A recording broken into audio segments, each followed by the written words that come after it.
প্রশ্ন করছি Los Angeles Bangladesh Awami League California শাখার সাবেক সভাপতি সোহেল রহমান বাদলকে যে কাদের মোল্লার ফাঁসি সম্পর্কে আপনার অনুভূতি কি?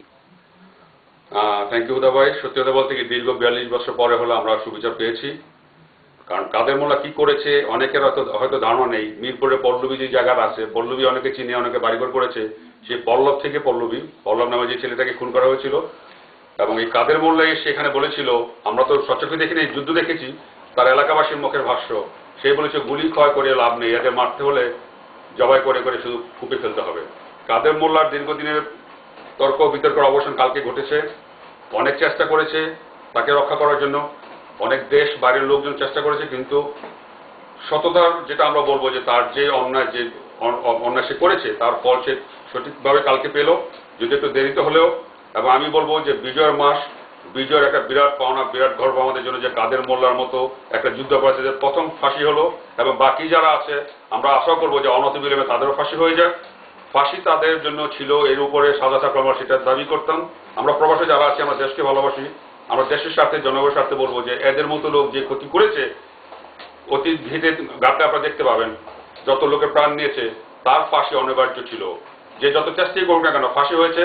আমি শুকরিয়া খোদার দরবারে আমি আমার মাননীয় প্রধানমন্ত্রীকে তার জন্য দীর্ঘায়ু কামনা করছি, এবং তার সততার জন্য সে বঙ্গবন্ধু কন্যা বলে সে পেরেছে এই ফাঁসিকে কার্যকর করতে, অন্য কি হলে পারতো না।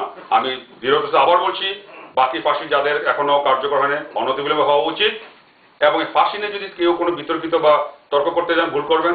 আমি ফাঁসি হওয়ার পরে আমি রাতভর টিভি দেখেছি, কোনো উল্লাস আনন্দ করব না, তার সাজা হয়েছে। আমাদের এখানে আমরা শান্তি পাচ্ছি, এবং আগামীতে যারা ফাঁসিতে আসবেন আমরা চাচ্ছি অতি সত্বর হয়ে যাক, এবং দেশের কলঙ্ক মুক্ত হবে। বাংলাদেশ থেকে জামাত যুদ্ধাপরাধীকে আমরা দেখতে চাই না। বাংলাদেশকে সোনার বাংলা ধরে রাখতে গেলে নির্মূল করতে হবে যুদ্ধ অপরাধী এবং যুদ্ধাপরাধী সবাইকে। এই আমার চাওয়া সরকারের প্রতি, এবং বাংলাদেশের জনগণ সকলে আপনারা একত্রিত হবেন, শাহবাগের সাথে একত্রিত হবেন, যে এই আন্দোলন শাহবাগের যে ডিমান্ড ছিল তারা কালকে আনন্দ করেছে, তারা দীর্ঘ নিঃশ্বাস ছেড়েছে। আসলে আমরা সকলে একমত হয়ে বাকি যারা আছে তাদের অপেক্ষা আছি, যত তাড়াতাড়ি সম্ভব তাদেরকে ফাঁসি দেওয়া হোক। জয় বাংলা, জয় বঙ্গবন্ধু। আসসালামু আলাইকুম। শুধু লস অ্যাঞ্জেলেস বসবাসকারী প্রতিক্রিয়া তো আমি চাই যে 1971-এ যারা যুদ্ধ অপরাধী ছিলেন সবার পানিশমেন্ট করা হোক, doesn't matter who is it. কিন্তু পানিশমেন্ট করার আগে সেটা যাতে স্বচ্ছ হয়, তাদের ট্রাইব্যুনাল যাতে কোনো প্রশ্নের সম্মুখীন হয় না, এটার দিকে আমাদের লক্ষ্য রাখা উচিত। নাম্বার 1, যখন কাদের মোল্লাকে যাবজ্জীবন কারাদণ্ড দেওয়া হলো এবং সংশোধনীয় অ্যামেন্ডমেন্ট করে তাকে আবার মৃত্যুদণ্ড দিল, ওকে, সরকার এনিথিং দে ওয়ান্টেড পার্লামেন্টে করছে। ওয়াই নট রাইট নাও বাংলাদেশে এরকম একটা political situation, lots of innocent people got kill. এই খিলের সময় কেন আমাদের গভর্নমেন্ট আর বিরোধী দল সবাই বসে আবার কনস্টিটিউশন অ্যামেন্ডমেন্ট করে এটাকে চেঞ্জ করে একটা নিরপেক্ষ তত্ত্বাবধায়ক সরকার আন্ডারে এনে এই সিচুয়েশনটাকে বন্ধ করে না? আই ডোন্ট কেয়ার অ্যাবাউট যুদ্ধ অপরাধী। আমি এখন রাইট নাও সিচুয়েশনের প্রতি আমি বেশি নজর দিচ্ছি, কেননা আমাদের দেশে আমাদের ভাই বোন আত্মীয় স্বজন, আমার রুটস ওইখানে।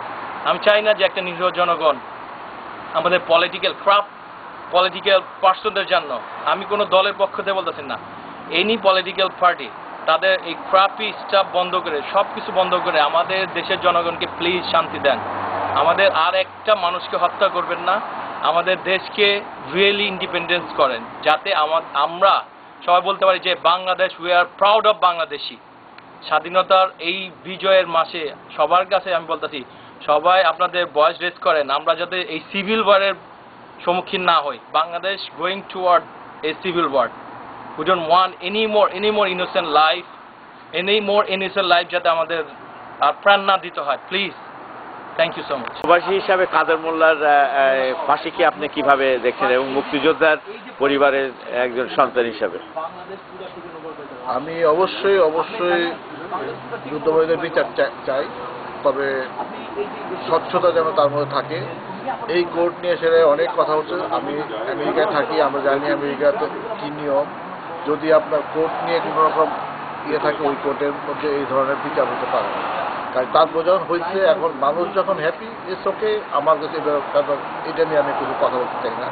আমার খালি রিকোয়েস্ট একটা আমাদের প্রাইম মিনিস্টার কাছে, হাসিনার কাছে, আপনার ভিতরকে এতটুকু মায়া হয় না দেশটার জন্য?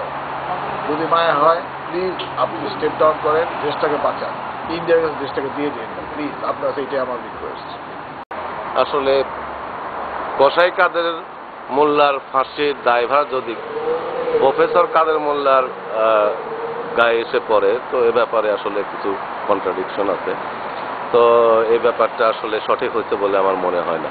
আর তড়িঘড়ি করে ফাঁসি দেওয়ার মধ্যে কোনো রকম রাজনৈতিক প্রতিহিংসা চরিতার্থ করারই একটা সামিল বলে আমার মনে হয়। আমি লস অ্যাঞ্জেলস থেকে হাফিজ বলছি। ফাঁসিতে আমরা বাংলাদেশ অন্তত একটা ন্যায় বিচার পাইলো, মানে শাস্তি দিতে পারলো স্বাধীনতার এই বিজয়ের মাসে। এইটার থেকে শুরু, হয়তো এরপরে আবার ভবিষ্যতেও সব বিচার করা যাবে এবং বাংলাদেশের বেশি মানুষই এখন খুশি, আমরাও খুশি। প্রবাসী হিসাবে প্রতিক্রিয়া এটাই যে কাদের মোল্লার ফাঁসিতে আমি খুব দুঃখ পাইছি, কারণ বেচারারে অনেক আগে মারার কথা ছিল, অনেক দেরিতে মারছে। আর সবচেয়ে ঘটনা হচ্ছে কি যে এইসব বিচার 42 বছর আগে করার কথা ছিল, কিন্তু 42 বছর পরে এখন এগুলো নতুন প্রজন্ম দেখতেছে যে আমরা এই পুরান জিনিস নিয়ে হাতাহাতি করতেছি।